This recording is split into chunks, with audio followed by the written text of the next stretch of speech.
नमस्कार, मैं हूं निकिता और आप देख रहे हैं सत्यहिंदी.com।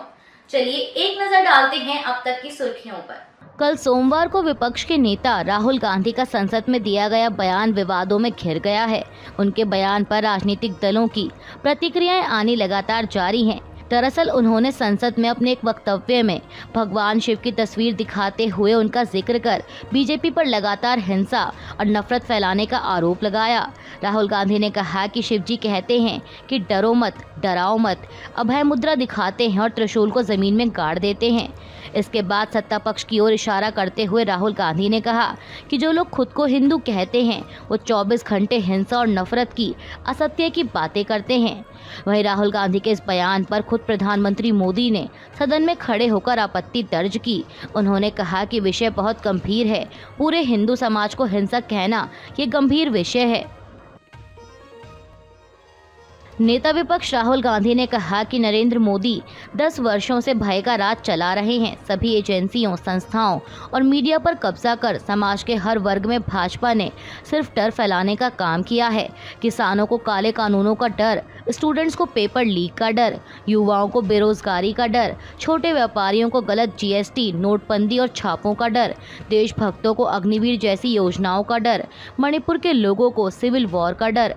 कांग्रेस नेता ने कहा कि इसलिए देश की जनता ने डर के पैकेज के खिलाफ जनादेश देकर भाजपा से बहुमत छीन लिया है। डरना, डराना, भय फैलाना भारत की आत्मा के खिलाफ है।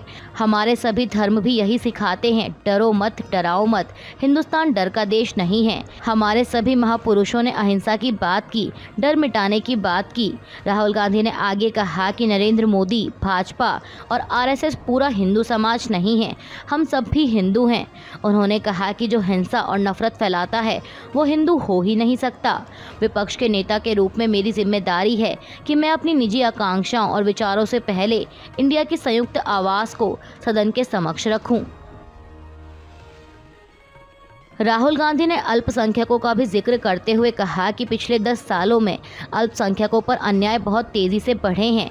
भाजपा ने मुसलमानों के विरुद्ध हिंसा और अत्याचार किया है, सिखों और क्रिश्चियन के खिलाफ नफरत फैलाई है, हर अल्पसंख्यक वर्ग पर आक्रमण किया है। राहुल ने कहा कि अल्पसंख्यक हर क्षेत्र में हिंदुस्तान का प्रतिनिधित्व करते हैं, नाम रोशन करते हैं, वो चट्टान की तरह भारत के साथ खड़े रहने वाले देशभक्त हैं। उन्होंने कहा कि इंडिया देश के अल्पसंख्यकों की रक्षा में पूरी शक्ति के साथ खड़ा है। अब नेता प्रतिपक्ष राहुल गांधी के इसी भाषण को लेकर काफ़ी बहस हो रही है। उनके हिंदू वाले बयान पर बीजेपी की ओर से तीखी प्रतिक्रिया आ रही है, जहां बीजेपी आरोप लगा रही है कि राहुल गांधी ने अपने भाषण में हिंदुओं का अपमान किया है, उन्हें माफ़ी मांगनी चाहिए। तो वहीं विपक्ष का कहना है कि राहुल गांधी ने बताया कि असली हिंदू कौन है। उन्होंने बताया है कि बीजेपी प्रायोजित हिंदू अलग हैं, वे केवल चुनावों में ध्रुवीकरण के लिए हिंदुओं का इस्तेमाल करते हैं। अब इसी कड़ी में विदेश मंत्री एस जयशंकर ने भी कहा कि नेता प्रतिपक्ष ने अपने भाषणों में हिंदुओं पर हमला किया।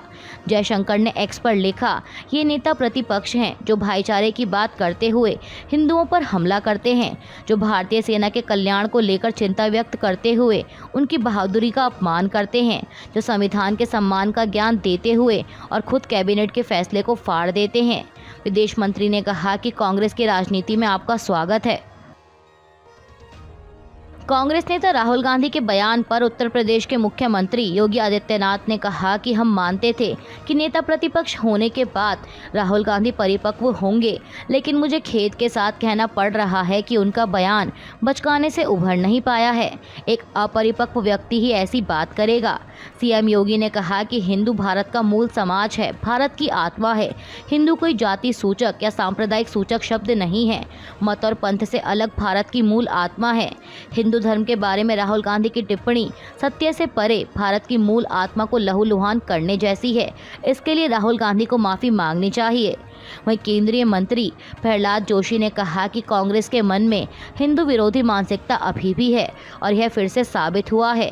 हिंदू धर्म के खिलाफ कितनी नफरत उनके मन में है, यह पूरी दुनिया के सामने सिद्ध हो गया है।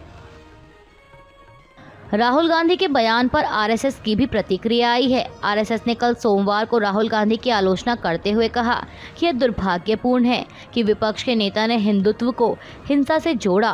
आरएसएस के वरिष्ठ पदाधिकारी सुनील अंबेकर ने कहा कि महत्वपूर्ण पदों पर बैठे लोगों द्वारा हिंदुत्व को हिंसा से जोड़ना दुर्भाग्यपूर्ण है। उन्होंने कहा कि चाहे वह स्वामी विवेकानंद का हिंदुत्व हो या महात्मा गांधी का, यह सद्भाव और भाईचारे का प्रतीक है। नेता प्रतिपक्ष राहुल गांधी के बयान को लेकर छिड़ी बहस के बीच आरजेडी सांसद मीसा भारती ने कहा कि राहुल गांधी ने सभी धर्मों के बारे में कहा। उन्होंने इस्लाम पर बोला, बौद्ध पर बोला, लेकिन भाजपा इसे ऐसे दिखा रही है कि जैसे उन्होंने सिर्फ हिंदुओं पर हमला किया है। उन्होंने कहा कि भाजपा के लोग नफरत फैलाते हैं।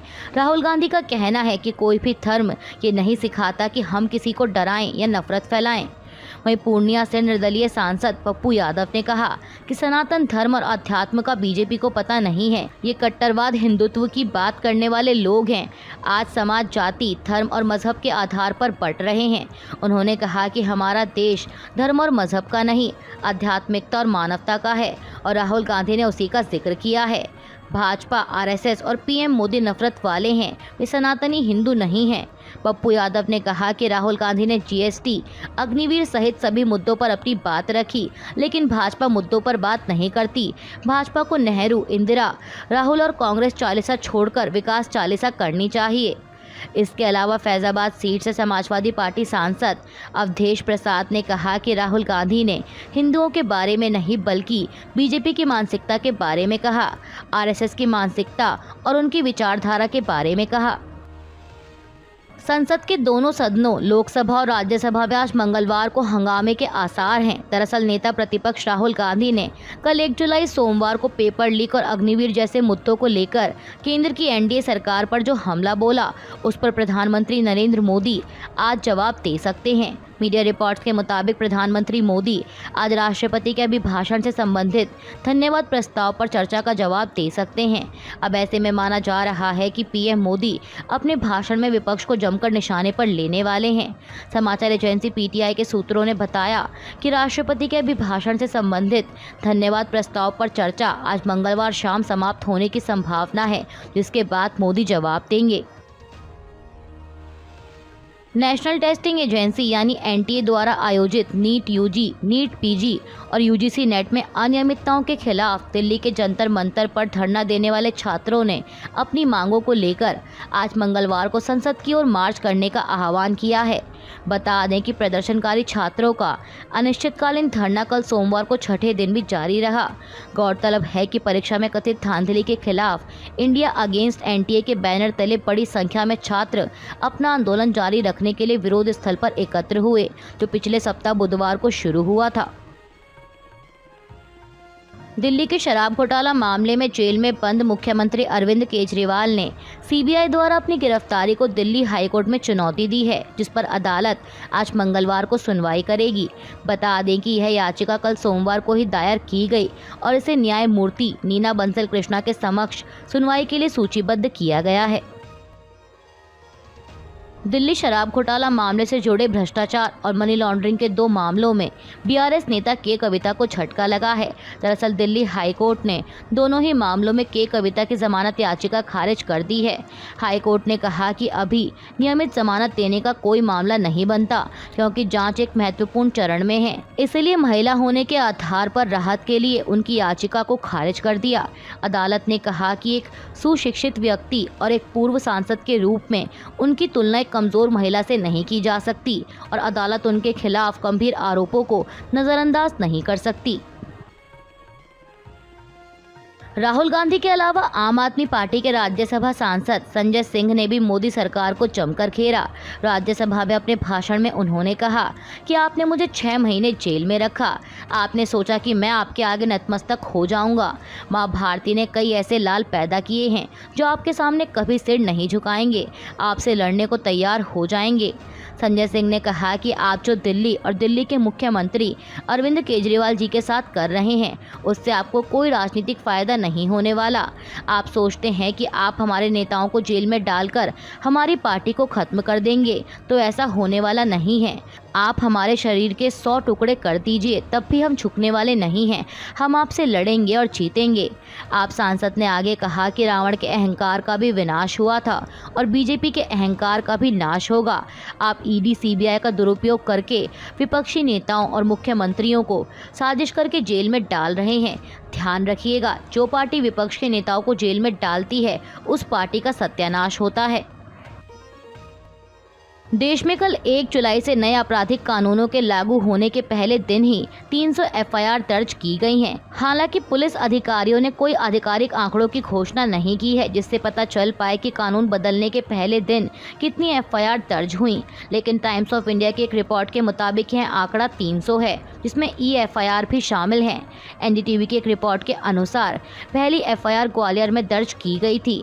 भारतीय न्याय संहिता के तहत ग्वालियर पुलिस ने रात के 12:10 पर यामाहा की स्पोर्ट्स बाइक की चोरी होने की एफआईआर दर्ज की थी। इस बाइक की कीमत 1,80,000 रुपए है। इसके बाद दूसरा मामला रात को 12:20 पर हमला और जबरन वसूली का दर्ज किया गया था। तीसरा मामला 12:22 पर पब्लिक प्लेस पर 2 व्यक्तियों द्वारा हंगामा करने को लेकर दर्ज किया गया। अभी के लिए बस इतना ही। बाकी की खबरों के लिए जुड़े रहिए सत्यहिंदी.com के साथ।